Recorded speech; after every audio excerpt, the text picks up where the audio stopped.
Welcome back to Access Anime. I'm Henshin Ikeda, and today I'll be doing a review and walkthrough of Naruto Shippuden, episode 289. Now, if you remember from last episode, we see Kakashi and Guy fighting two of the 7 ninja swordsmen of the mist by the names of Munashi and Kushimaru. Now, Munashi is under the impression if he takes everyone out all at once, he can be reanimated and he can go about his business as planned. Now, he doesn't know the full extent of the reanimation Jutsuo, so his plan really is more of a gamble. But before he has enough time to execute his plan, Ren shows up out of nowhere and does her sealing Jutsuo. So both Munashi and Kushimaru no longer are free about. They're captured and they're sealed. But that was last episode and this is a new episode, so let's dive right in. And again, I'll keep my general comments and rating at the end of the clip, so stay tuned. But let's dive right in. Now, we opened this episode exactly where we left off almost. We're with Kakashi and Guy, and now this is more or less what their new mission is.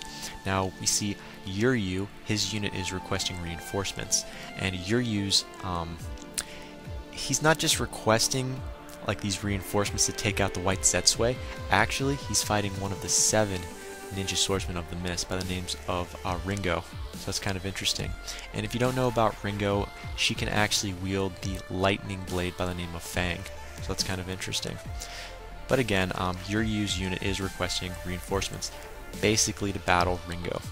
But that's the opening. Moving past that, we're taken to Ringo, and she's fighting all the allied forces that she comes across, one body after the next, and she's using the lightning style Thunder Gate, so that was kind of interesting. Now we see Omayu, he's been hit, and we see Yuryu, he's been hit, and we see another character called Naryu, hope I pronounced his name right, and he is now in control of Yuryu's unit, because Yuryu is now dead. So Yuryu has passed away, and he left control to his second in command by the names of Naryu. So that's kind of interesting. Now, Naryu tells everyone to retreat. We're not going to attack Ringo, we're going to get the heck out of Dodge. So that's where we're at right there. Now we see Kakashi and Guy, they notice Ringo's destruction from a distance, and they're trying to head in that way. So they have the 411 on what's going on, so they're just trying to catch up with Yuryu and Omayu. So that was kind of interesting. Then we're taken to a different scene. Now we see Naryu, he's setting up all these traps as they're running away from Ringo. Now, Omayu thinks it's a waste of time because it's just, well, he's just setting up weak traps that don't appear to be doing anything. They're not going to affect Ringo because she's just going straight through all of them. Now we see he's like using his shurikens, and he's putting like little threads of, I want to say it's like a line on his shurikens and just throwing them from tree to tree. I assumed he had paper bombs attached to them, but I was wrong. It would have made more sense though. I mean, being honest, if I was setting up that kind of trap. But again, Ringo is on their trail and she is trying to catch up to them. Now we see, apparently after Naryu sets up all these traps, Omayu's pointing out how weak they all are to another character by the name of Caillou. And Caillou is really more or less on Yuryu's side, but he's trying not to disrupt the squad where they're at right now. Now we do see Ringo getting closer, a lot closer actually, but Caillou ends up telling Omayu about Ringo, just a little more of her background. We find out that Ringo is a woman, and she was an exceptional lightning style user, so that was kind of interesting. And also it was said she died young from an incurable disease, and that she never loses her prey. So those are, again, interesting little tidbits of info that Caillou ends up telling Omayu. Now we're taken to a different scene where we see Omayu, Naryu, and Caillou kind of bickering about, because Omayu does not want to keep going ahead. He doesn't want to keep revenge off of his fallen comrade. He does not want to go on after this knowing that he didn't do anything. And again, he feels that it's pointless to keep going ahead because she'll catch up eventually. So he turns around and basically, in my own words, not his, he's telling Naryu to screw off. So he's attacking Ringo and he's waiting. Now Ringo does catch up, and she does catch up, she does a little damage.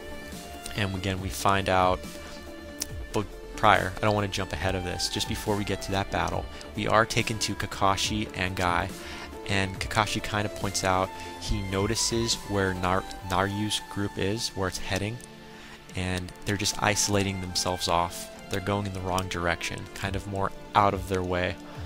So as soon as he says this, Kakashi says this, it leads me to believe that Naruto is kind of a coward. But that's what we're left with believing at that point in the episode. But let me keep going a little further. It gets a little better, kind of.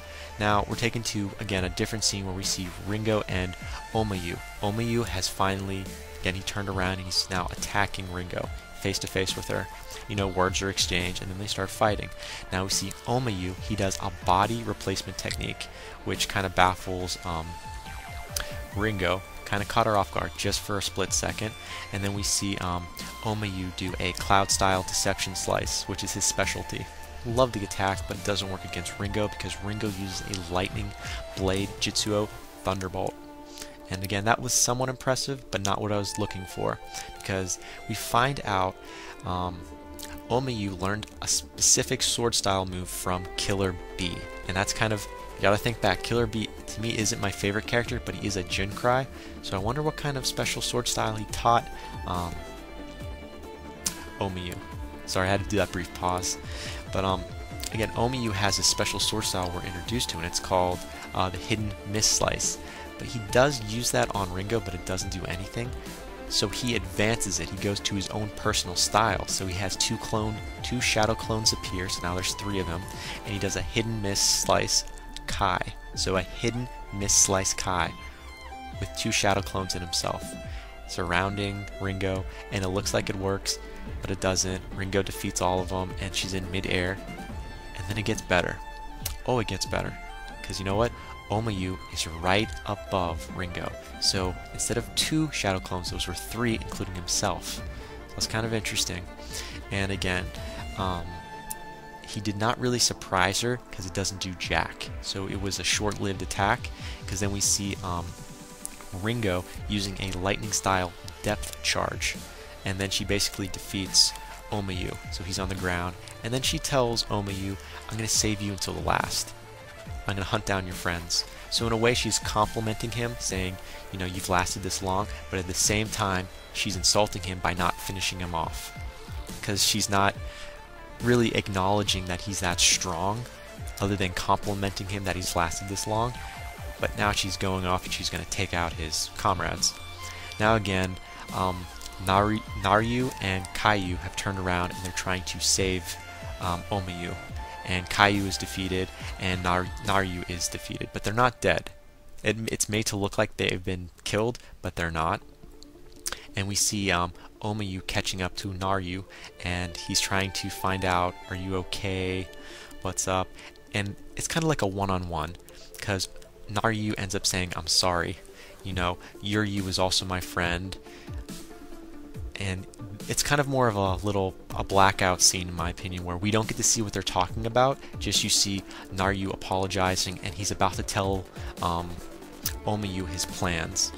Now, before he can talk a little anything more about that, Ringo appears and she chases off Omayu, and now she's given up taking out Naruto apparently, so she thinks Naruto is no longer, it doesn't matter if he's alive or dead, she's now focused on Omayu. So Ringo is taken off and she's attacking Omayu now. And we're taken to a cutscene. We see Guy and Kakashi, and they reach Caillou, and he is alive. And Caillou ends up telling Kakashi and Guy that Omayu and Naruto are ahead and they're going to take down Ringo. So really not to worry, but he did send them in the right direction. Again, we're taken to a different scene where we see Omayu running away from Ringo, and Ringo does catch up, and she does push, well not push, she does attack Omayu to the ground. So now they're on this weird looking ground, and just when Ringo looks like she had him cornered, she uses her special technique. She does a lightning style thunder gate yet again, which pretty much killed off all of his other comrades at the beginning of the episode. Ringo starts to sink. This is where the trap has been sprung. He's at a bottomless marsh. Now, I'll get into it a little more. We do kind of a flashback a little bit, which was kind of funny. It's not really a flashback, just more or less a flashback where we see Naruto talking to Omayu about what the plan was. Now, apparently, again, Naruto knew about the bottomless marsh, which was covered with an earth-style lid. Now, if this was for Ringo. If Ringo were to use her lightning style, then she'd sink. That was pretty much the trap. Now, again, Naruto and Caillou and Yuryu were the ones that made this plan. So when Yuryu died, it was left to Naruto and Caillou to finish.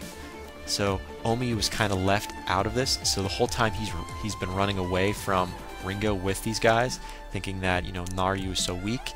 He wasn't really weak. He already had a plan set in place.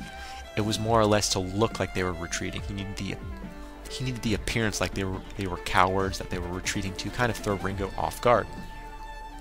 Makes sense if you think about it. But again, that's where we're left off with. And you see both Ringo and Omiyu, they're just sinking in this bottomless marsh, and it looks like they're about to die. They both exchange little words back and forth, and then out of nowhere, Guy and Kakashi appear, and they pull Omiyu out of the bottomless marsh.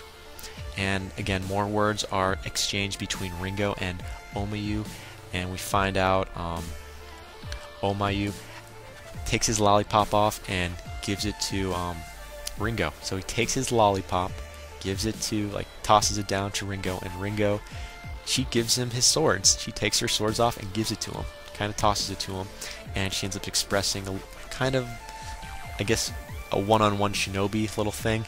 I'll see you in the next life. Well, not exactly next life, I'll see you on the other side. So I don't really, I'm kind of interested. I don't know if she really likes Omiyu or respects him as a shinobi that's defeated her.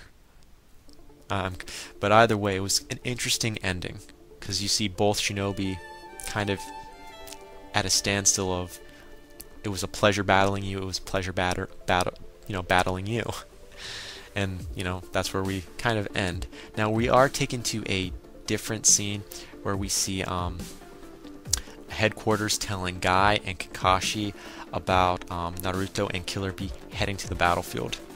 So that's where the episode actually ends. So we find out that now Kakashi and Guy know Naruto and Killer Bee are heading to the battlefield. Now, as for final thoughts, I'm interested to know Omiyu, now that he has Ringo's swords, does he get to keep them? Is he going to use them? We don't know. Does someone else get them? So I'm kind of interested. And is this the end of the 7 Ninja Swordsmen of the Mist? Are we going to do more little small, you know, fillers with them? I hope not. Not that I don't like seeing their battles. It just, I want to see those 6 reanimated shinobi that had the Rinnegan in one eye and had the Sharingan and the Sharingan's advanced form in the other eye. You know, I mean, these are legendary shinobi with Jinkai, and they got the eyes, they got the Keki Genkai, so I was like, bring it. We had those so many episodes ago, can't wait to see them now. I'll throw in one more final thought, because I didn't really have a lot for this episode. I'm interested to see more of Kakashi and Guy. Are we going to have another episode with them? Maybe? I mean, they've been paired off in more than 2 episodes in a row. Why not make it a 3rd? Just saying, because apparently this is all about the 7 Ninja Swordsmen of the Mist. Are we going to take the rest of them out while we're at it? We don't know. But again, that ends it for my final thoughts. As per my rating, I would love to give this a 3.5 out of 5. I really would like to.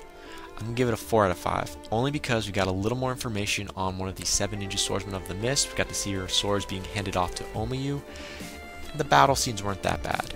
And the little planned out attack that Yuryu and Omiyu had, as well as Naruto was a part of, that was kind of interesting. But again, I am very interested to see where this is gonna head. So final rating 4 out of 5. And again, comment down below, thumbs up, thumbs down, subscribe above, and comment.